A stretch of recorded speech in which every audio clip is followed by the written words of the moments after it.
ಶಾರದಾ ಶಾರದಾಂಭೋಜವದನಾ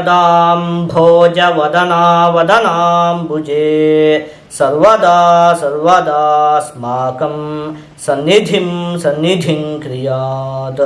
ಸಮಸ್ತ ವೀಕ್ಷಕರಿಗೂ ಸೆಪ್ಟೆಂಬರ್ ತಿಂಗಳ ಮಕರ ರಾಶಿಯ ಮಾಸ ಭವಿಷ್ಯದ ಕಾರ್ಯಕ್ರಮಕ್ಕೆ ಸುಸ್ವಾಗತ.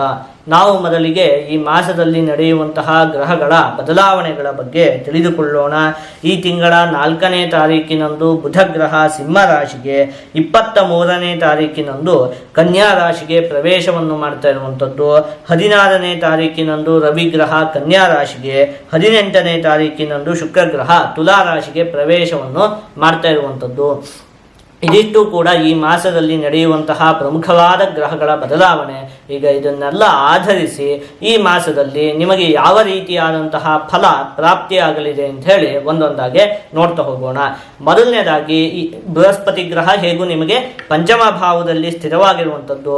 ಇನ್ನು ಈ ಮಾಸದಲ್ಲಿ ಬುಧ ಗ್ರಹ ಅಷ್ಟಮ ಭಾವದಲ್ಲಿ ಸ್ಥಿರವಾಗಿರುವಂಥದ್ದು. ಹಾಗಾಗಿ ವಿದ್ಯಾರ್ಥಿಗಳಿಗಂತೂ ಈ ಮಾಸ ಅತ್ಯಂತ ಉತ್ತಮವಾಗಿದೆ. ವಿದ್ಯಾಭ್ಯಾಸ ಕ್ಷೇತ್ರದಲ್ಲಿ ಅಭಿವೃದ್ಧಿ ಎನ್ನುವಂಥದ್ದು ಉಂಟಾಗುತ್ತೆ. ಆ ಸಂದರ್ಭದಲ್ಲಿ ದೇಹ ಸೌಖ್ಯಂ ಸುವಿದ್ಯಾಪ್ತಿಂ ಸತ್ಕರ್ಮ ಪರಿಶೀಲನಂ ಅಂತ ಹೇಳಿರುವಂಥದ್ದು ಬುಧ ಗ್ರಹ ಅಷ್ಟಮ ಭಾವದಲ್ಲಿ ಸ್ಥಿತವಾದಂತಹ ಸಂದರ್ಭದಲ್ಲಿ ಮುಖ್ಯವಾಗಿ ಸುವಿದ್ಯಾಪ್ತಿಂ, ವಿದ್ಯಾರ್ಥಿಗಳಿಗಂತೂ ಈ ಹಿಂದೆ ಯೋಚನೆ ಮಾಡಿದಂತೆ ಅತ್ಯಂತವಾಗಿ ಅಭಿವೃದ್ಧಿ ಎನ್ನುವಂಥದ್ದು ಉಂಟಾಗುತ್ತೆ. ಇನ್ನು ಬ್ಯಾಂಕ್ ಲೋನುಗಳಿಗೆ ನೀವು ಪ್ರಯತ್ನ ಪಡುತ್ತಿದ್ದಂತಹ ಪಕ್ಷದಲ್ಲಿ ಅದೆಲ್ಲ ಈ ಮಾಸದಲ್ಲಿ ಈಡೇರುತ್ತೆ. ಇನ್ನು ಷಷ್ಠ ಭಾವದಲ್ಲಿ ಕುಜಗ್ರಹ ಸ್ಥಿತವಾಗಿರುವುದರಿಂದಾಗಿ ನಿಮಗೆ ಈ ಮಾಸದಲ್ಲಿ ಅತ್ಯಂತ ಉತ್ತಮವಾಗಿ ಧನಲಾಭ ಅಂತ ಹೇಳುವಂಥದ್ದು ಉಂಟಾಗುತ್ತೆ. ಇನ್ನು ಗತ ಮಾಸದಂತೆ ಈ ಮಾಸದಲ್ಲಿಯೂ ಕೂಡ ಮನೆಗೆ ಸಂಬಂಧಪಟ್ಟಿರುವಂತಹ ವಿಚಾರಗಳಲ್ಲಿ ಅಭಿವೃದ್ಧಿ ಎನ್ನುವಂಥದ್ದು ಉಂಟಾಗುತ್ತೆ. ಹಾಗೆಯೇ ಭೂಮಿಗೆ ಸಂಬಂಧಪಟ್ಟಿರುವಂತಹ ವ್ಯಾಪಾರವನ್ನು ಮಾಡುವವರಿಗೆ ಈ ಮಾಸದಲ್ಲಿ ಅತ್ಯಂತವಾಗಿ ಲಾಭ ಅನ್ನುವಂಥದ್ದು ಕೂಡ ಉಂಟಾಗುತ್ತೆ. ಜೊತೆಗೆ ವಿದ್ಯುತ್ತಿಗೆ ಸಂಬಂಧಪಟ್ಟಿರುವಂತಹ ಕೆಲಸವನ್ನು ಮಾಡುವವರಿಗೆ, ಅಂದರೆ ಕರೆಂಟಿಗೆ ಸಂಬಂಧಪಟ್ಟಿರುವಂತಹ ಕೆಲಸವನ್ನು ಮಾಡುವವರಿಗೆ ಈ ಮಾಸದಲ್ಲಿ ಅಭಿವೃದ್ಧಿ ಎನ್ನುವಂಥದ್ದು ಉಂಟಾಗುತ್ತೆ. ಉದ್ಯೋಗದಲ್ಲಿ ಉನ್ನತವಾದ ಸ್ಥಾನಮಾನಗಳು ಪ್ರಾಪ್ತಿಯಾಗುವುದಕ್ಕೆ ಅವಕಾಶವಿದೆ. ಹಾಗೆಯೇ ಕೃಷಿಗೆ ಸಂಬಂಧಪಟ್ಟಿರುವಂತಹ ಕೆಲಸವನ್ನು ಮಾಡುವವರಿಗೆ ಈ ಮಾಸದಲ್ಲಿ ಲಾಭ ಉಂಟಾಗುವುದಕ್ಕೆ ಅವಕಾಶ ಇದೆ. ಆಯ್ತಾ?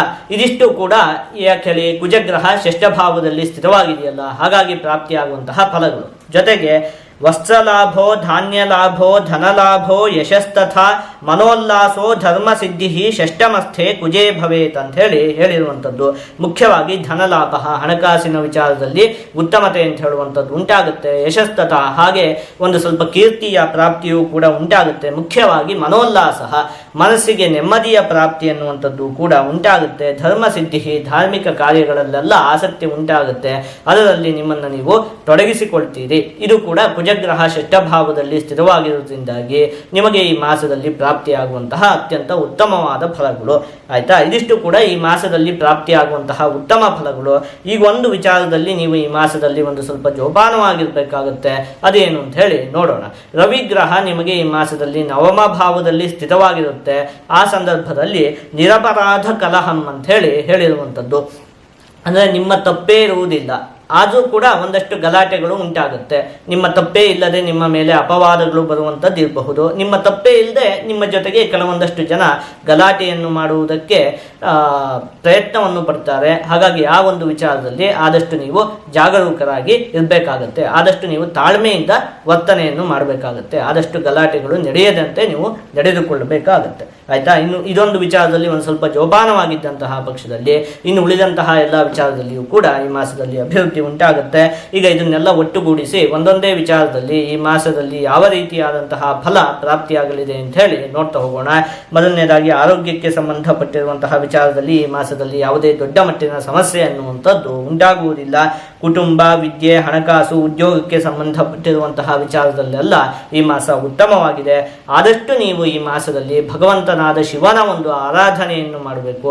ಹೀಗೆ ಮಾಡುವುದರಿಂದ ನಿಮಗೆ ಯಾವುದೇ ಅಶುಭ ಫಲ ಅಂತ ಹೇಳುವಂಥದ್ದು ಪ್ರಾಪ್ತಿಯಾಗುವುದಿಲ್ಲ. ಎಲ್ಲ ಶುಭ ಫಲಗಳು ಕೂಡ ಪ್ರಾಪ್ತಿಯಾಗುತ್ತೆ.